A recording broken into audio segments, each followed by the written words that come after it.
Hello friends, welcome to education library. Education library में आपका हार्दिक स्वागत है। आज हम 21 वाला टॉपिक पढ़ रहे हैं, व्यापक मूल्यांकन का। सतत और व्यापक मूल्यांकन, आइए हम जानते हैं बारीकी से कि क्या होता है। सतत और व्यापक मूल्यांकन की हमने एक वीडियो बना रखी है गणित की पेडोलॉजी में, जिसमें आपको वह कब लागू हुआ था, किस प्रकार से उसका प्रयोग कर सकते हैं या कैसे उसका मूल्यांकन आकलन कर सकते हैं, इस प्रकार की समस्त जानकारी आपको उस वीडियो में मिल जाएगी। तो हमें पर्यावरण पेडोलॉजी में भी यह एक समग्र व्यापक मूल्यांकन दिया गया है। ठीक है, तो हम उसको जानेंगे अच्छे से। तो क्या होता है, आइए हम जानते हैं। तो आप अगर नए हैं तो वीडियो को लाइक कीजिएगा, चैनल को सब्सक्राइब कीजिएगा और वीडियो को लास्ट तक जरूर देखिएगा। ठीक, तो हम समझेंगे कि देखिए, सतत और व्यापक मूल्यांकन का मतलब क्या होता है। कि सतत और व्यापक मूल्य, सतत का मतलब क्या होता है, कंटिन्यू, ठीक, निरंतर, है ना, निरंतर। और व्यापक का मतलब होता है समग्र रूप से। और मूल्यांकन का मतलब जांचना होता है। ठीक, अब यह किस प्रकार से कार्य करता है, तो देखिए, सतत का मतलब यह है कि निरंतर, मतलब एक जो बालक रहता है, ये बालक है आपका। अब इस बालक ने जब स्कूल में पहले दिन से प्रवेश लिया था, मतलब 2009 से प्रवेश लिया था इसने, ठीक है। अब 2009 से प्रवेश लिया था इसने और करीब 2023 तक इसने कंटिन्यू किया हुआ है। ठीक है, तो हर वर्ष मतलब निरंतर हर वर्ष उसका मूल्यांकन किया गया। अब मूल्यांकन व्यापक रूप से करते हैं, तो व्यापक रूप से कैसा रहता है, एक शैक्षिक, एक रहता है सहशैक्षिक। ठीक, अभी दोनों किस प्रकार से कार्य करते हैं, तो यह दोनों यहाँ पर शैक्षिक का मतलब होता है कि आपका जो पाठ्यक्रम निर्धारित रहता है, ठीक है ना, आपके जो पाठ्यक्रम रहता है निर्धारित रहता है, उसको हम शैक्षिक में रखते हैं। और सहशैक्षिक में अगर हम रखें तो इसमें आएगी आपकी गतिविधियाँ, खेलकूद, सांस्कृतिक कार्यक्रम,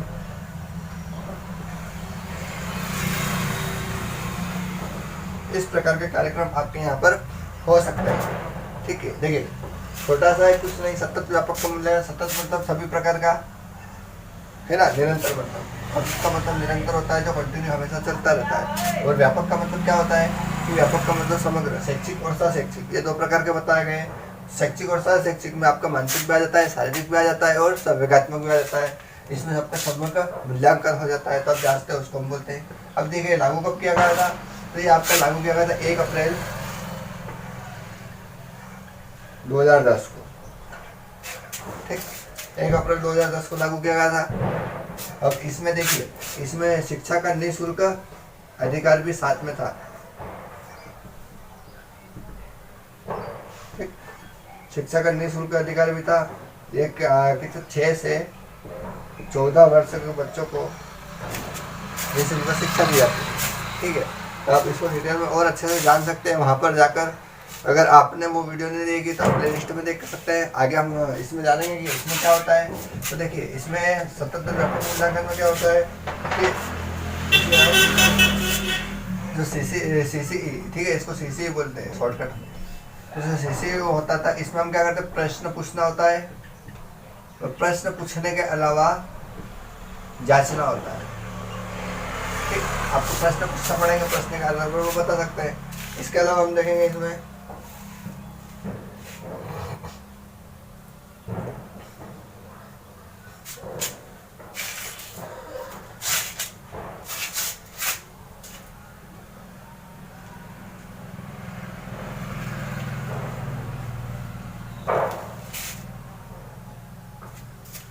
देखिए, इसमें विद्यार्थी की, जो विद्यार्थी रहते हैं उसके समझ, विचार और ज्ञानात्मक पक्ष का निर्धारण होता है। ठीक, अब देखिए NCERT, ठीक है, ये जो संस्था है, इस संस्था ने यहाँ पर 3 पॉइंट बताए हैं। ठीक है, कि जो प्रश्न पूछता है, एक सीमा निर्धारित होती है, किस सीमा तक। ठीक, इसके अलावा देखेंगे हम, इसके अलावा यहाँ पर अधिगम का जो अनुभव रहता है। ठीक है, जैसे कि मान लें आपने 5th क्लास अभी अटेंड की है, और आप 6th क्लास का आप कर रहे हैं तो आपका अधिगम अनुभव है, तो आपने जो सीखा हुआ है, कितना सीखा हुआ है, वो आपका जारी रखता है। अब इसमें व्यवहार जो रहता है वह परिवर्तनशील रहता है। ठीक, मतलब आपका व्यवहार, जैसे कि मान लीजिए मैं भी पढ़ाने लगा हूँ, ठीक है, मैं भी पढ़ा रहा हूँ आपको, यह एक प्रकार का मेरा व्यवहार है, ठीक है, शिक्षा के प्रति। परंतु यहाँ पर मैं कुछ और करने लग जाता हूँ, ठीक है, तो व्यवहार यहाँ पर परिवर्तन हो जाता है मेरा, है ना, मैं कुछ और कार्य करने लग जाता हूँ, वो व्यवहार परिवर्तन होने लग जाता है। इस प्रकार का एनसीईआरटी ने 3 प्रकार बताए हैं। अब देखिए जो महत्व रहता है, महत्व किस प्रकार से यहाँ पर कार्य करते हैं, तो महत्व देखेंगे हम यहाँ पर।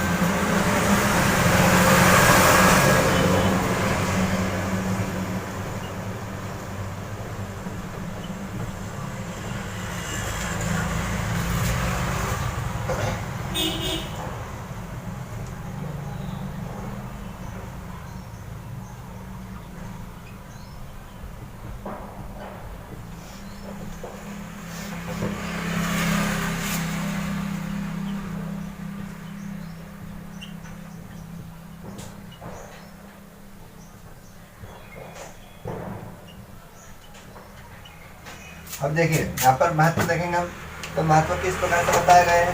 तो देखिए महत्व में हमने जब सीसी पढ़ा है, तो सीसी का क्या हमको लाभ हो सकता है, ठीक है, जब आप मूल्यांकन करते हो तो बालकों में आत्मविश्वास आता है और चिंतन की भी शक्ति स्पष्ट होती है, ठीक है, जैसे कि आप प्रश्न पूछ रहे हैं, प्रश्न अच्छे प्रकार से पूछ रहे हैं, तो वो चिंतन करता है, सोचता है, और जब उसकी जो सोच रहती है वो अगर अच्छी हो जाती है तो उसका आत्मविश्वास यहाँ पर बढ़ जाता है।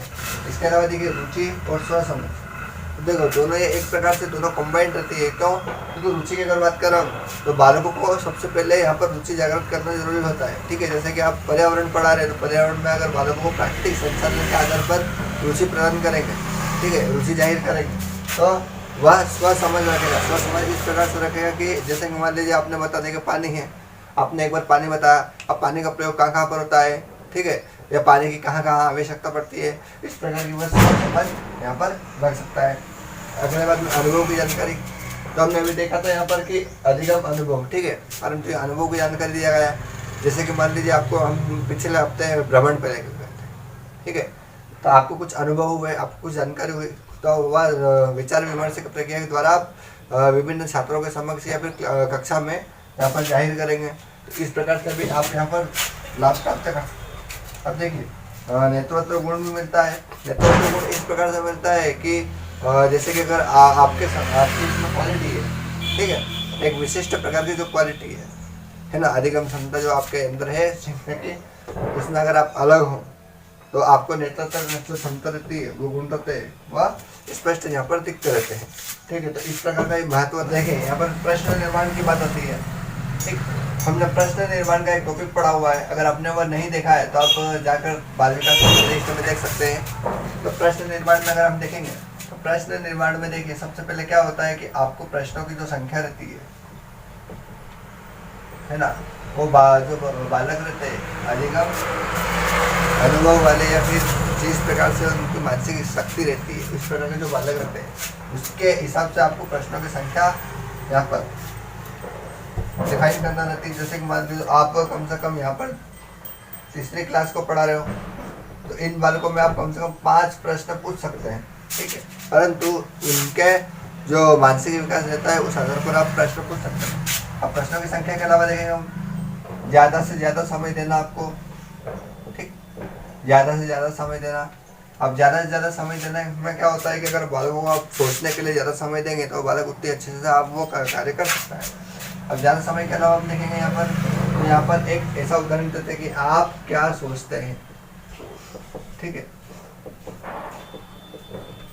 है ना, अगर जैसे कि बारिश नहीं होती है तो आप क्या सोचते हो, ठीक है, अगर आप सोचो कि बारिश नहीं होती है तो क्या होगा, इस प्रकार के आप प्रश्न पूछेंगे तो बालक जो रहते हैं वह सोचने लग जाते हैं, क्या तर्क करने लग जाते हैं, चिंतन होता है उसमें कि किस प्रकार से यहाँ पर हम कर सकते हैं। तो इस प्रकार के हम जो प्रश्न निर्माण करते हैं यहाँ पर जरूरी रहते हैं, ठीक है। इसके अलावा यहाँ पर देखिए यहाँ पर जो प्रश्न रहते हैं उनकी लंबाई भी निर्धारित करना रहती है। आप जो बच्चे को पूछ रहे हैं तो वो कितने प्रकार की लंबाई रहना चाहिए, यहाँ पर रहना चाहिए। इसके अलावा देखेंगे हम लंबाई के अलावा यहाँ पर क्या होता है, और बच्चों की संख्या, ठीक, बच्चों की संख्या भी निर्धारित होती है। इसका अलावा और देखें हम तो इसमें सकारात्मक संवाद रहता है। सकारात्मक संवाद कैसा रहता है कि अगर आप बालकों को अच्छी चीज़ें बताएंगे तो बालक भी अच्छी चीज़ें ही ग्रहण करेगा। ठीक है, इस प्रकार का यहाँ पर रहता है कि आप अगर बालकों को अच्छी शिक्षा दे रहे हैं, ठीक है, जैसे कि मैं आपको चीज़ों के बारे में बता रहा हूँ अभी, अगर मैं इसका गलत तरीके से बताऊँ मैं आपको और आपको भविष्य में कुछ और पता चले तो आपका यहाँ पर नकारात्मक संवाद बन जाता है कि हमको गलत प्रकार से बताएगा। अब जब प्रश्न निर्माण होता है, प्रश्न निर्माण में किस प्रकार की हम गलती कर देते हैं तो उसको जानेंगे हम। तो प्रश्न निर्माण होते क्या है, तो जैसे कि मान लीजिए आपके यहाँ पर 8th क्लास के बच्चे हैं। अब इनको आप क्या कर रहे हैं, एक कक्षा बनी हुई है और इसमें कितने बच्चे हैं आपके 30 बच्चे यहाँ पर है। ठीक, 30 बच्चे हैं। अब आप क्या कर रहे हो कि आप एक से अधिक, है ना, एक से अधिक एक ही समय में प्रश्न पूछ रहे हैं। ठीक, तो वो जवाब दे पाएगा क्या? अगर जैसे कि मान लीजिए मैंने आपसे भी एक प्रश्न पूछा, आप वह प्रश्न सोच ही नहीं पाए और मैंने दूसरा प्रश्न आपसे पूछ लिया है, तो आपका क्या होगा, जो मानसिक विकास रहेगा उसमें भी अवरोध रहेगा और जो आप सीख रहे हैं उसमें भी अवरोध होगा। तो इस प्रकार का हमको नहीं करना चाहिए यहाँ पर। इसके अलावा देखेंगे हम यहाँ, इसके अलावा यहाँ पर देखिए, अगर आप प्रश्न पूछ रहे हो तो आप सोचने का उन्हें समय तो दे नहीं रहे हो और आप खुद ही उत्तर दे रहे हो, तो बालक जो सीख रहा है वह भी भूल जाएगा। ठीक है, कभी कभी कोई भी ऐसा कर देता है कि जो बालक से हम पूछ रहे हैं वह सोचने के लिए समय लेता है परंतु हम समय नहीं देते और हम प्रश्न को उत्तर बता देते हैं, तो यहाँ पर भी हम त्रुटि कर देते हैं। इसके अलावा देखेंगे हम कि आप अगर सरल प्रश्न पूछेंगे तो बालक का जो मानसिक विकास रहेगा, जैसे मान लीजिए यहाँ पर मैं आपको बता देता हूँ।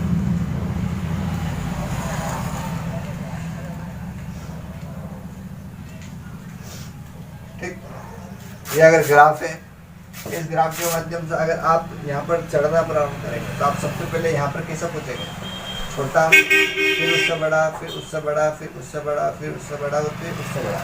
इस प्रकार से आप चढ़ सकते हैं, परंतु आप डायरेक्ट यहाँ पर चढ़ेंगे तो यहाँ पर डायरेक्ट कैसे चढ़ेंगे। इसी प्रकार से यहाँ पर प्रश्न अगर आपको पूछना है तो पहले सरल, फिर उससे थोड़ा सरल, फिर उससे थोड़ा कठिन, उससे थोड़ा कठिन, इस प्रकार से आप प्रश्न पूछ सकते हैं। अब डायरेक्ट अगर आप प्रश्न कठिन पूछेंगे, ठीक है, देखिए कभी कभी प्रश्न पत्र में क्या होता है कि हम पूरा प्रश्न पत्र पढ़ते हैं और पूरा प्रश्न पढ़ते समय यहाँ पर क्या होता है कि जो कठिन रहते हैं वह हम मस्तिष्क में यहाँ पर जो रख लेते हैं, धारण कर लेते हैं, तो हमको क्या लगता है कि जो पेपर रहता है वह बहुत कठिन आया हुआ है, परंतु हमारा ध्यान उधर नहीं जाता है, यहाँ पर प्रश्न सरल रहते हैं। परंतु हमें बचपन से यही सिखाया जाता है कि आप सबसे पहले सरल प्रश्नों को हल कीजिए, उसके बाद में कठिन शब्दों को या फिर कठिन प्रश्नों को आप बाद में हल कीजिएगा। तो इस प्रकार से भी यहाँ पर जरूरी होता है।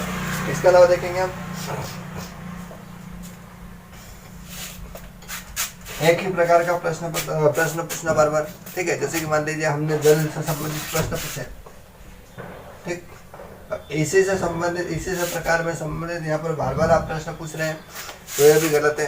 क्यों? क्योंकि बालक एक टॉपिक नहीं पढ़ना चाहता है, वो बहुत सारे टॉपिक पढ़ना चाहता है। ठीक है, अगर एक पढ़ाएंगे हम तो वह उबाऊ हो जाएगा और उसको मतलब जो उसकी यांत्रिक क्रिया रहेगी, सीखने की जो प्रक्रिया रहेगी वह भी धीमी हो जाएगी। ठीक है, अब जो गलत उत्तर रहते हैं उनको यहाँ पर क्या होता है कि गलत उत्तरों को सही नहीं करना। ठीक है, जैसे कि मान लीजिए किसी बालक ने गलत उत्तर दे दिया है तो हमने उसकी जो सही व्याख्यान विधि के अंतर्गत हमने सही व्याख्या नहीं की तो बालकों में भी, दूसरे जो बालक रहते हैं उनमें भी सही नहीं हो पाता है। इसके अलावा देखेंगे हम व्याख्यान विधि के अंतर्गत होता ही है। अब व्याख्यान विधि के अलावा हम देखेंगे कि जो एक प्रश्न रहता है उसको हमको पर्याप्त समय नहीं देना। तो भी हमने कहा है कि जो प्रश्न रहते हैं उनको हमको पर्याप्त समय देना जरूरी होता है। ठीक है, अब देखिए यहाँ पर 2 प्रकार के प्रश्न आते हैं, तो 2 प्रकार के प्रश्न किस प्रकार से आते हैं। ठीक है, ज़्यादातर जो प्रश्न का निर्माण होता है तो प्रश्न निर्माण में हम 2 प्रकार के प्रश्न पूछते हैं। तो 2 प्रकार के जो प्रश्न रहते हैं, एक तो पहला रहता है मौखिक और एक रहता है लिखित। ठीक, ज़्यादा बड़ा टॉपिक नहीं है, ये छोटा सा टॉपिक है। आखिरी में हम प्रैक्टिस सेट भी लाएंगे।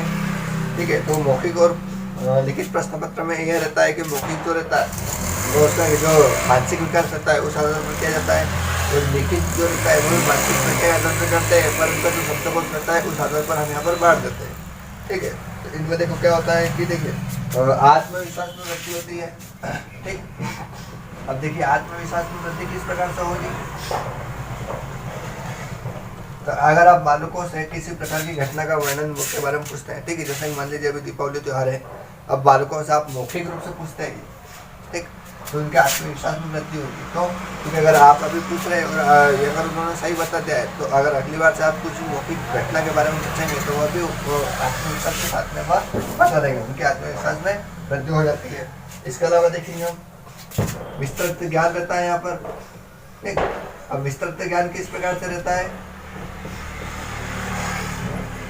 तो ये दोनों में लागू होता है, ठीक है। दोनों में लागू कैसा होता है, मौखिक में लिखित में। विस्तृत ज्ञान जैसे कि इनके पास में अगर शब्दकोश अच्छा रहेगा, ठीक है, बालकों में अगर शब्दकोश अच्छा रहेगा तो बालक लिख भी सकता है और बोल भी जा सकता है उस बारे में, ठीक है।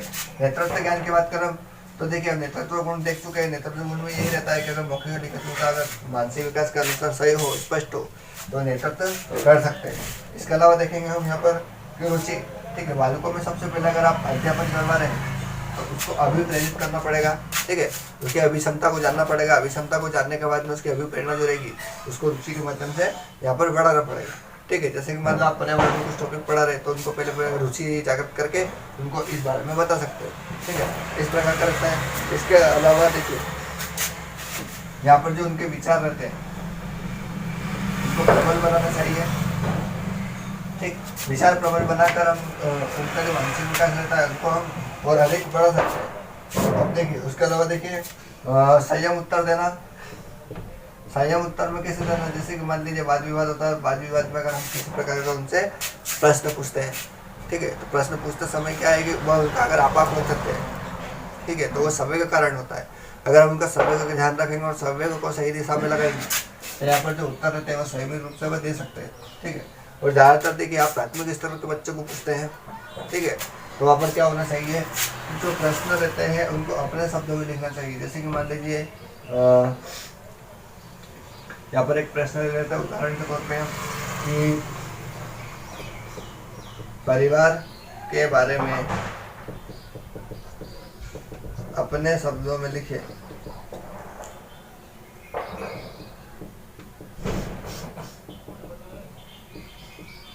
ठीक है, इसका इस प्रकार का प्रश्न है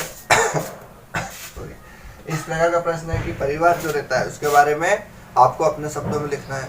तो अपने शब्दों में अगर लिखेगा तो वह कहानी भी बना सकता है, कविता भी बना सकता है, इस प्रकार से कर सकता है, ठीक है। जैसे कि एक जो बालक रहता है, मतलब अभी मैं आपको उदाहरण देता हूँ कि एक बालक रहता है, उनने आंगनवाड़ी के ऊपर एक कविता बनाई थी, ठीक है। तो कविता किस प्रकार से बनाई थी, उसको उस कविता बनाने में रुचि थी सबसे पहले यहाँ रुचि थी, है ना। अब रुचि के बाद में क्या है, उसका जो ज्ञान था वो विस्तृत ज्ञान हो गया था उस बारे में, उस चीज़ को वो अच्छे से जानता था, ठीक है। उसके बारे में वो लिखित और मौखिक जो दोनों विधि रहती है उसमें भी स्पष्ट हो गया था। तो इस प्रकार के उसमें गुण आ गए थे, ठीक है। इस प्रकार के अगर गुण आ जाते हैं तो बालक कुछ न कुछ अलग प्रकार की यहाँ पर लिख सकता है। इसके अलावा उसमें देखिए आत्मविश्वास की वृद्धि भी हो गई थी, ठीक है। जैसे कि मान लीजिए उसने मुझे से बताया था सुनाकर कि आंगनवाड़ी की जो कविता रहती है इस प्रकार से रहती है, ठीक है, और उसमें इस प्रकार से उसने स्पष्ट बोला था। तो मैंने उसको अगर यहाँ पर उसके जो उसने लिखी थी तो उसकी अगर तारीफ की तो उसमें आत्मविश्वास में वृद्धि हो गई थी। इस प्रकार का हमारे यहाँ पर हम कर सकते हैं। इसके अलावा देखिए यहाँ पर देखिए मैंने आपको बताया गया है, आप वो वीडियो में देखिएगा डायरेक्ट जाकर, क्योंकि मैं आपको ज़्यादा नहीं बताऊँगा। यहाँ पर आप वो वीडियो देख सकते हैं पेडोलॉजी में और गणित में भी और बाल विकास में भी, ठीक है। तो देखिए यहाँ पर क्या है कि कुछ पॉइंट तक बताऊँगा मैं आपको।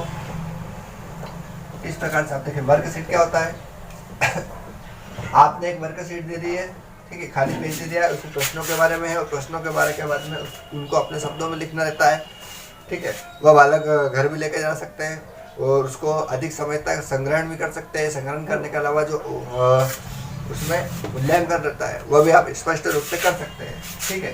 तो इस प्रकार का वर्कशीट का उसमें बताया गया था, आप देख सकते हैं डायरेक्टली जाकर। इसके अलावा पोर्टफोलियो फाइल रहती है,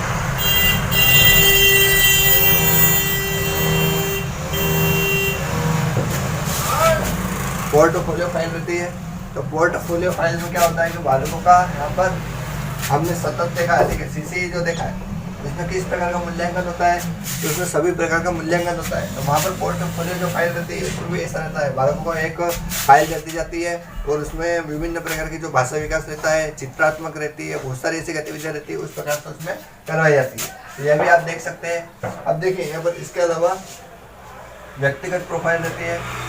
तो व्यक्तिगत प्रोफाइल क्या होती है, ठीक है, अब इसको इंग्लिश में बायोडाटा बोलते हैं, ठीक है, जैसे कि वैवाहिक बायोडाटा, जॉब लेस बायोडाटा, ठीक है, या फिर स्कूल से संबंधित बायोडाटा है ना, जैसे कि उसमें आता है नाम आता है, अपनी डिटेल्स आती है, अपनी जो एजुकेशन आती है वो आती है, ठीक है। इस प्रकार का अगर प्राथमिक अगर बात रहते हैं, ठीक है, प्राथमिक अगर बच्चे रहते हैं उनमें 4 से 5 प्रकार से हम पूछ सकते हैं, किस गाँव में रहता है, कौन सी कक्षा में पढ़ता है, उसके परिवार में कितने सदस्य हैं, उनके परिवार के जो सदस्यों के नाम क्या है, ठीक है। इस प्रकार का हम व्यक्तिगत प्रोफाइल में देख सकते हैं। अब देखिए एक यहाँ पर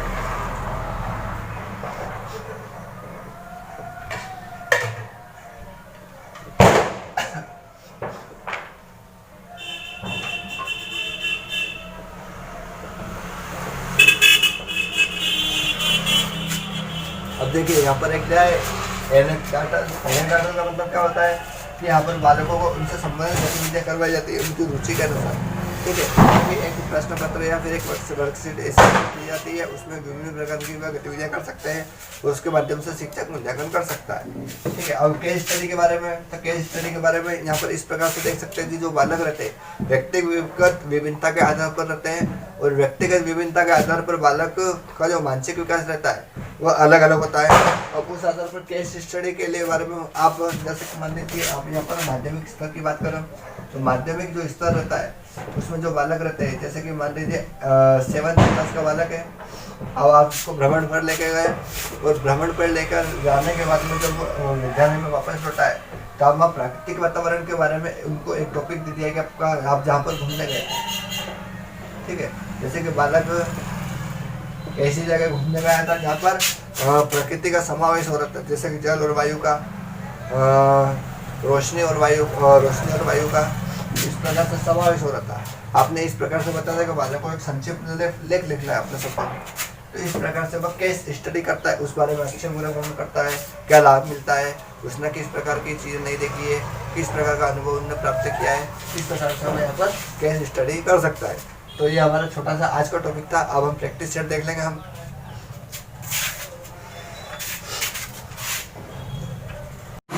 केस स्टडी किसी इकाई के जीवन की गवेषणा तथा विश्लेषण की पद्धति है।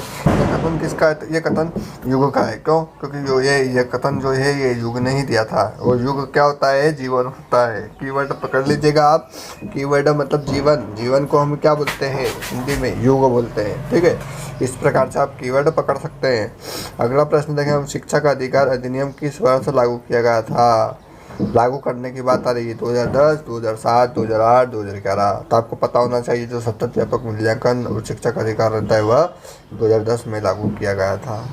ठीक है, अगला प्रश्न देखेंगे हम। अगला प्रश्न है यहाँ पर, किसी विद्यार्थी का कक्षा में अधिक स्तर जो रहता है, ठीक है, लर्निंग लेवल बढ़ाने का कार्य किसकी सहायता से कर सकते हैं? Portfolio, profile, guide book, worksheet. ठीक है, तो हम किस प्रकार से यहाँ कर सकते हैं? तो वर्कशीट जो रहती है वह अधिकतम स्तर हम बढ़ा सकते हैं। ठीक है, सतत और व्यापक मूल्यांकन का उद्देश्य क्या है ना? उद्देश्य पूछ लिया मैंने, आपको डिटेल में पढ़ाया था क्या होता है। देखो, व्यापक आधारित अधिगम तो ये सही है, परंतु आगे देख लेंगे। व्यवहारगत परिणामों का मूल्यांकन पर आधारित अधिगम। ठीक है, तो यहाँ पर कौन सा अगर सही हो जाएगा? तो यहाँ पर सी वाला सही हो जाएगा। क्यों? क्योंकि व्यापक तो रहता है, व्यापक के बाद में जो व्यवहार रहता है उसका मूल्यांकन भी हम यहाँ करते हैं, तो इस प्रकार का यहाँ पर ये सही हो जाएगा। तो इस प्रकार के हमारे यहाँ पर आज के प्रश्न